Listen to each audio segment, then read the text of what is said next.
O Evangelho segundo Mateus é um dos primeiros relatos oficiais sobre Jesus de Nazaré, sua vida, sua morte e sua ressurreição. O livro em si é anônimo, mas a tradição confiável mais antiga aponta para Mateus, o cobrador de impostos que foi um dos 12 apóstolos que Jesus nomeou, e ele realmente aparece dentro do próprio livro. Por cerca de 30 a 40 anos, os apóstolos ensinaram oralmente e transmitiram seus relatos de testemunho sobre Jesus, assim como seus ensinamentos que haviam memorizado. E Mateus reuniu e organizou tudo isso nessa incrível tapeçaria e criou o livro para destacar certos temas sobre Jesus. Nesse vídeo, vamos cobrir a primeira metade do livro. Especificamente, Mateus quer mostrar como Jesus é a continuação e o cumprimento de toda a história bíblica sobre Deus e Israel, que Jesus é o Messias da linhagem de Davi, que ele é o novo mestre com autoridade, como Moisés. Mas não só. Jesus é o Deus conosco, ou em hebraico, Emanuel. E Mateus desenhou esse livro com uma introdução e depois uma conclusão. Estes agem como uma moldura em torno de 5 seções claras aqui mesmo no centro, cada uma das quais é concluída com um longo bloco de ensinamentos de Jesus. E esse conceito é intencional e incrível. Veja como isso funciona. Os capítulos de 1 a 3 preparam o palco, vinculando a história de Jesus diretamente ao enredo da escritura do Antigo Testamento. Então Mateus abre com a genealogia de Jesus, destacando como ele é da linha messiânica do filho de Davi. E ele é filho de Abraão, o que significa que ele trará a bênção de Deus para todas as nações.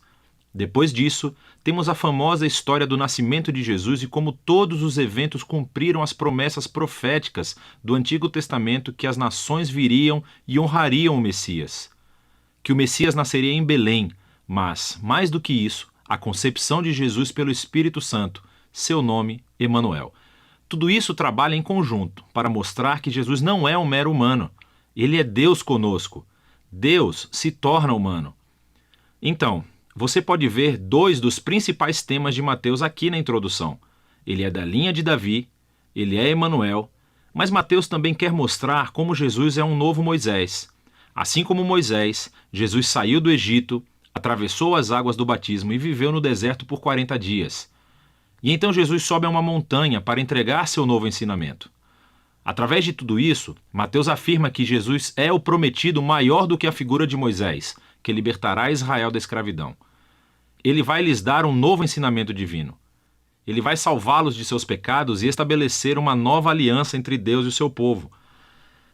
Esse paralelo entre Jesus e Moisés também explica por que Mateus estruturou o centro do livro da maneira que fez.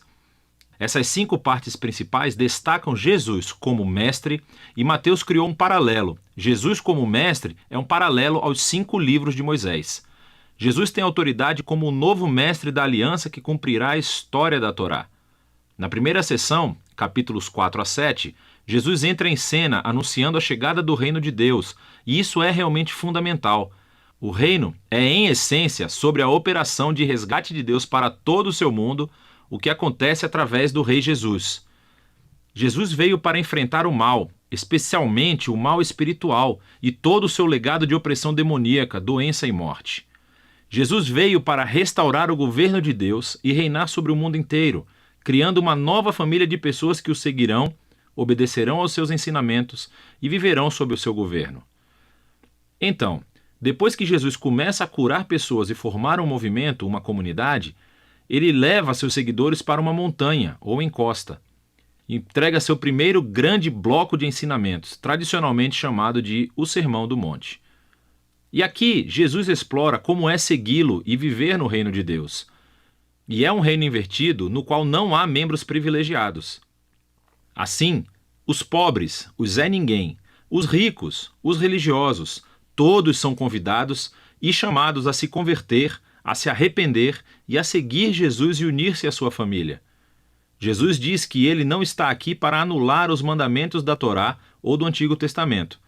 Em vez disso, ele está aqui para cumprir tudo isso através da sua vida, através dos seus ensinamentos.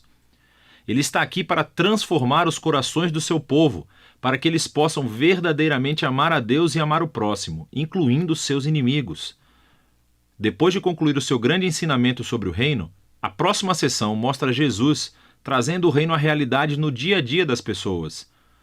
Então, Mateus reuniu aqui 9 histórias sobre Jesus trazendo o poder do reino de Deus para as vidas de pessoas desvirtuadas.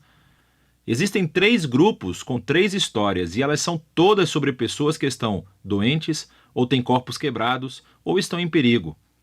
E Jesus as cura ou salva por esses atos de graça e poder.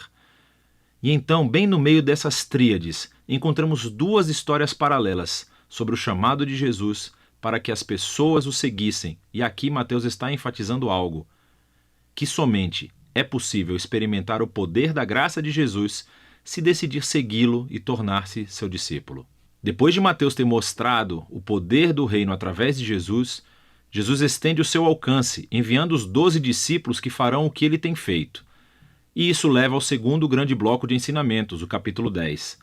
E aqui Jesus ensina seus discípulos a anunciar o reino e o que esperar quando o fizerem. Muitos entre Israel estão aceitando a Jesus e a sua oferta do reino, mas os líderes de Israel não. Eles perderão muito ao se arrependerem e se tornarem discípulos de Jesus. E então Jesus sabe que eles o rejeitarão e perseguirão os seus seguidores. O que é exatamente o que acontece na próxima sessão, capítulos 11 a 13. Mateus reuniu um grupo de histórias sobre como as pessoas respondem a Jesus e a sua mensagem. E é tudo misturado. Algumas histórias são positivas, as pessoas amam a Jesus e acham que ele é o Messias. Outras são mais neutras, como João Batista, ou até mesmo os membros da própria família de Jesus, e deixam claro que Jesus não é o que esperavam. Então, aos líderes de Israel, que são totalmente negativos, você tem os fariseus e os estudiosos da Bíblia. Todos rejeitam Jesus. Eles acham que ele é um falso mestre, que está levando as pessoas para o caminho errado. Eles pensam que Jesus é uma blasfêmia com essas declarações exaltadas que ele faz sobre si mesmo. Mas Jesus não fica surpreendido ou se abala com essas respostas tão diversas. De fato, ele se concentra nisso no terceiro bloco de ensinamentos no capítulo 13.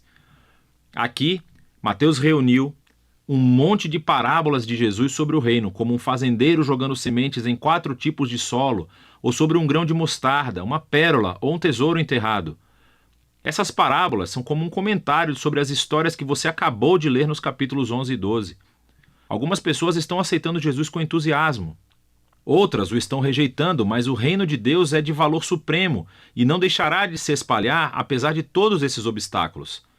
Então, essa é a primeira metade do Evangelho segundo Mateus. Aqui estão mais algumas coisas para analisar enquanto lê esses capítulos. Lembre-se que Mateus está apresentando Jesus como a continuação e o cumprimento da história do Antigo Testamento. Então, procure como ele se entrelaça nas citações do Antigo Testamento. E o que você encontrará é que elas são colocadas em pontos estratégicos da história, explicando mais sobre Jesus e a sua identidade. Então pare, reserve um tempo para pesquisar essas referências e as leia em seu contexto do Antigo Testamento e, na maioria das vezes, você descobrirá conexões muito interessantes. Por fim, preste atenção aos tipos de pessoas que aceitam Jesus e o seguem. E você verá que na maioria das vezes são pessoas que não são importantes, não são ninguém ou não têm religião. E essas são as pessoas que são transformadas pela sua confiança ou fé em Jesus e seguem-no. E são os religiosos e os orgulhosos que são ofendidos por ele. Então, como é que essa tensão entre Jesus e os líderes de Israel se manifestará? É disso que se trata a segunda metade de Mateus.